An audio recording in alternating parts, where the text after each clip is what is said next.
Igbo ndị ọma na-ege ntị, nke a bụ ihe omimi nke mbụ n'ihe emume anyị nke emume mbụ Nwachukwu gọziri agọzi, chi agọzie m ọdịmgbe na-ewetara gị nọ n'ebe ọ dị ukwuu.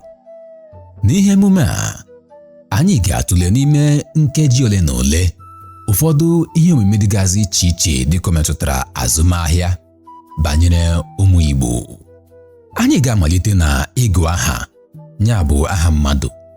Abịa n'ala Igbo, aha so n'otu n'ihe bụ ihe ejirimara ndị Igbo, mana dịka metụtara azụmahịa, o nwere ihe dị iche nke dị na ya. Na mgbe gboo, mgbe elu bụ ala ọsa, mgbe ezi na-aga n'ukwu ụkwa, ndị Igbo na-agụ aha dịka ụbọchị ahịa ha siri wee dị.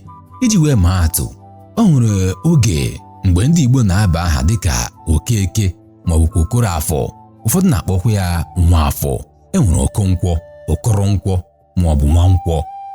Ọ bụ eziokwu na anaghị azazi ụdịrị aha ahụ ugbu a, mana ọ bụ nkwenye na nghọta ndị Igbo banyere obibi ndụ na nghọta etu ụwa siri wee dị, nke bụ na atụgharị ya n'olu nwa bekee, ọ bụrụ ihe akpọrọ the concept of life.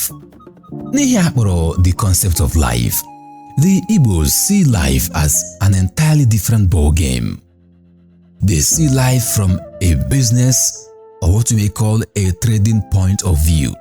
No wonder they have some age-long maxims and coinage which say, ụwa bụ ahịa, onye zuru ike ya ọla, ahịa ọma na-ere onwe ya, ọ dị ka ọ dị kpọsa ahịa, ọ dị ka ọ dị egoro.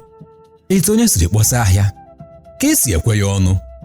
These Igbo expressions form and shape the basic values of life, and of course, a different kind of lens that projects life as a marketplace for the Igbo man.